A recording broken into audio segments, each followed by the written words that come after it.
ವಿಗತ ಕುಂಠಃ ವೈಕುಂಠಃ. ವಿಗತ ಕುಂಠಃ ಅಂದ್ರೆ ಕುಂಠ ಅಂದ್ರೆ ಆತಂಕ, ವಿಗತಃ ಅಂದ್ರೆ ಅದು ಇಲ್ಲದೆ ಇರತಕ್ಕಂಥದ್ದು, ನಿರಾತಂಕ ಆತಂಕವೇ ಇಲ್ಲದೆ ಇರತಕ್ಕಂಥದ್ದು. ವಿಗತ ಕುಂಠಃ ಇತಿ ವೈಕುಂಠಃ.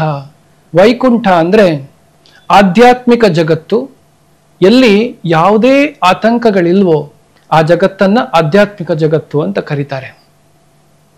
ಭಗವದ್ಗೀತೆಯಲ್ಲಿ ಕೃಷ್ಣ ಪರಸ್ತಸ್ಮಾತ್ ಭಾವೋನ್ಯೋ ವ್ಯಕ್ತಾತ್ ಅವ್ಯಕ್ತಾತ್ ಸನಾತನಃ ಅಂತ ಹೇಳಿದ್ದಾನೆ. ಅಂದ್ರೆ ಯಾವಾಗ ಈ ಜಗತ್ತು ಪ್ರಳಯ ಆಗ್ತದೋ ಆಗ ಆ ಜಗತ್ತು ನಾಶ ಆಗೋದಿಲ್ಲ, ಆ ಜಗತ್ತು ಆಧ್ಯಾತ್ಮಿಕ ಜಗತ್ತು ವೈಕುಂಠ. ಆ ವೈಕುಂಠ ಜಗತ್ತಿನ ಅಧಿಪತಿ, ವೈಕುಂಠ ಜಗತ್ತಿನ ಈಶ್ವರ ವೆಂಕಟೇಶ್ವರ. ನಾವೆಲ್ಲ ಜೀವಾತ್ಮಗಳು ವೈಕುಂಠಕ್ಕೆ ಸೇರಿದವರು. ಅದಕ್ಕೆ ದಾಸರು ಹೇಳಿದ್ದು ಅಲ್ಲಿದೆ ನಮ್ಮನೆ ಇಲ್ಲಿರೋದು ಸುಮ್ಮನೆ ಅಂತ. ಯಾಕೆಂದ್ರೆ ಪ್ರತಿಯೊಬ್ಬರಿಗೂ ಈ ಜಗತ್ತಿನಲ್ಲಿ ತಮ್ಮ ಜೀವನದಲ್ಲಿ ಒಂದಲ್ಲ ಒಂದು ಆತಂಕ, ಒಡಕು ತೊಡಕುಗಳು ಬರ್ತಾ ಇರ್ತದೆ.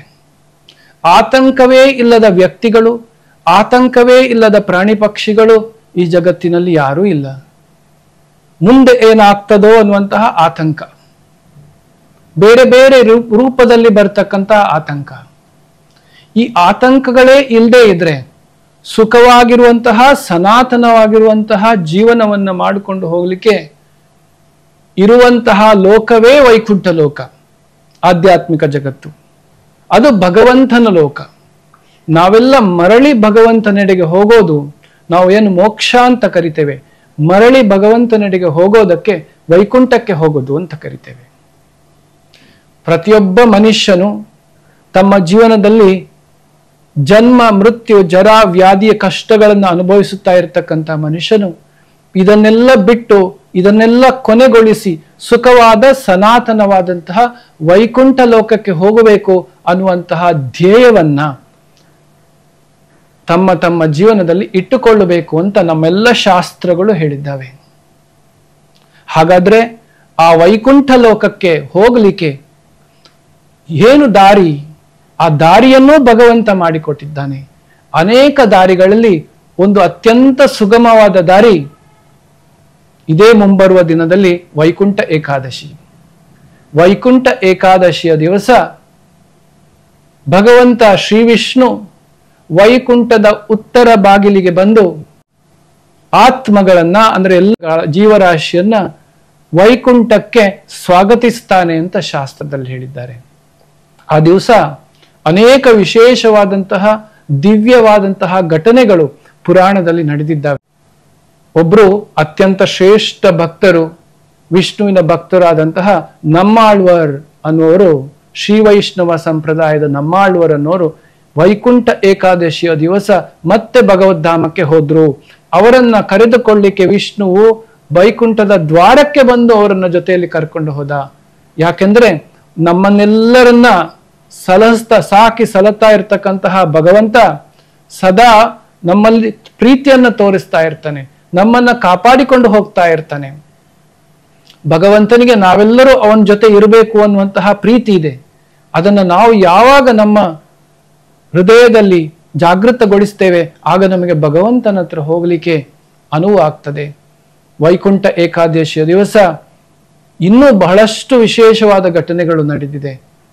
ಸಮುದ್ರ ಮಂಥನ, ಕ್ಷೀರ ಸಾಗರವನ್ನ ಮಂಥನ ಮಾಡಿದಂತಹ ದಿವಸ, ಹಾಗೂ ಮುರಾಸುರ ಅನ್ನುವಂತಹ ರಾಕ್ಷಸನನ್ನು ಸಂಹಾರ ಮಾಡಿದಂತಹ ದಿವಸ. ಹೀಗೆ ಬಹಳಷ್ಟು ಆಧ್ಯಾತ್ಮಿಕವಾಗಿ ಪೌರಾಣಿಕವಾಗಿ ವಿಶೇಷವಾಗಿರುವಂತಹ ದಿವಸ. ಸೊ ಈ ದಿವಸ ಪ್ರತಿಯೊಂದು ವಿಷ್ಣು ದೇವಸ್ಥಾನದಲ್ಲಿ ಕೂಡ ವೈಕುಂಠ ಏಕಾದಶಿಯನ್ನು ಆಚರಿಸಲಾಗುತ್ತೆ.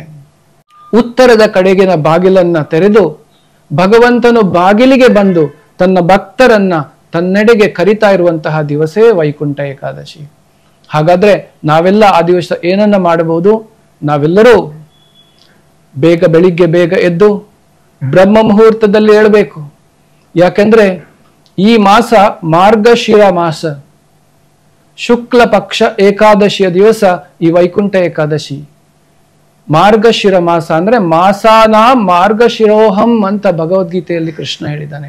ಮಾರ್ಗಶಿರ ಮಾಸ ಅಂದ್ರೆ ಈ 12 ತಿಂಗಳುಗಳಲ್ಲಿ ಈ ತಿಂಗಳು ಬಹಳ ವಿಶೇಷ. ಯಾಕೆ ಅಂದ್ರೆ ಈ ಜಗತ್ತಿನಲ್ಲಿ ನಾವು ಹೇಗೆ 24 ಗಂಟೆಗಳು ನಮಗೆ ಹೇಗೆ ಹೋಗ್ತದೆ, ಅದೇ ತರ ಸ್ವರ್ಗ ಲೋಕದಲ್ಲಿ ಹಾಗೂ ದೇವತೆಗಳ ಲೋಕದಲ್ಲಿ ಕೂಡ ದಿವಸದ ಪರಿವರ್ತನೆ ಆಗ್ತದೆ. ದೇವತೆಗಳ ಒಂದು ದಿವಸ ಅಂದ್ರೆ ನಮಗೆ ಇಲ್ಲಿ 1 ವರ್ಷ. ಈ ಮಾರ್ಗಶಿರ ಮಾಸ ಅಂದ್ರೆ ದೇವತೆಗಳ ಬ್ರಹ್ಮ ಮುಹೂರ್ತದ ಸಮಯ ಅಂತ. ಬ್ರಹ್ಮ ಮುಹೂರ್ತದ ಸಮಯದಲ್ಲಿ ಆಧ್ಯಾತ್ಮಿಕ ಕಾರ್ಯವನ್ನ ಮಾಡಬೇಕು. ಅತ್ಯಂತ ಪವಿತ್ರವಾದಂತಹ ದಿವಸ. ಆದ್ದರಿಂದ ಬ್ರಹ್ಮ ಮುಹೂರ್ತದಲ್ಲಿ ಎದ್ದು ಹರೇ ಕೃಷ್ಣ ಮಂತ್ರವನ್ನ ಜಪಿಸಿ ಹತ್ತಿರದ ವಿಷ್ಣು ಅಥವಾ ಕೃಷ್ಣನ ದೇವಸ್ಥಾನಕ್ಕೆ ಹೋಗಿ ಭಗವಂತನ ದರ್ಶನವನ್ನ ಮಾಡಿ, ವೈಕುಂಠ ದ್ವಾರದ ಮೂಲಕ ಭಗವಂತನ ಹೋಗುವುದರ ಮೂಲಕ, ಪ್ರವೇಶಿಸುವುದರ ಮೂಲಕ ಭಗವಂತನ ದರ್ಶನವನ್ನ ಮಾಡಿ, ಉಪವಾಸವನ್ನ ಮಾಡಿ ಹಾಗೂ ಭಗವದ್ಗೀತೆಯ ಪಠಣವನ್ನ ಮಾಡಿ, ಹೀಗೆ ನಮ್ಮ ಜೀವನದಲ್ಲಿ ನಮ್ಮ ಆ ಒಂದು ವೈಕುಂಠ ಏಕಾದಶಿಯ ಈ ವರುಷದ ವೈಕುಂಠ ಏಕಾದಶಿಯನ್ನ ನಾವು ಆಚರಿಸೋದ್ರಿಂದ ಮತ್ತೆ ಮರಳಿ ಭಗವಂತನೆಡೆಗೆ ಅಲ್ಲಿದೆ ನಮ್ಮದೇ, ಇಲ್ಲಿರುವುದು ಸುಮ್ಮನೆ ಅನ್ನುವಂತಹ ಆ ಒಂದು ನಿರ್ದೇಶನವನ್ನ ನಮ್ಮ ಜೀವನದಲ್ಲಿ ಪಾಲಿಸಲಿಕ್ಕೆ ಅತ್ಯಂತ ಶುಭವಾದ ಸದವಕಾಶ ಇದೇ ವೈಕುಂಠ ಏಕಾದಶಿ. ಆದ್ದರಿಂದ ತಮ್ಮೆಲ್ಲರಿಗೂ ವೈಕುಂಠ ಏಕಾದಶಿಯ ಶುಭಾಶಯವನ್ನ ಆಶಿಸುತ್ತಾ, ಆ ಭಗವಂತ ಶ್ರೀಕೃಷ್ಣ ತಮಗೆಲ್ಲರಿಗೂ ವೈಕುಂಠ ಏಕಾದಶಿಯ ದಿವಸ ಈ ಲೌಕಿಕ ಜಗತ್ತಿನ ಎಲ್ಲ ಕ್ಲೇಶಗಳನ್ನ ಪರಿಹರಿಸಿ ನಮಗೆಲ್ಲ ಸಂತೋಷ, ಸುಖ, ನೆಮ್ಮದಿಯ ಜೊತೆಗೆ ಭಕ್ತಿಯನ್ನ ಕರುಣಿಸಲಿ ಅಂತ ಆ ಭಗವಂತನ ಹತ್ರ ಕೇಳಿಕೊಳ್ಳುತ್ತೇನೆ. ಹರೇ ಕೃಷ್ಣ.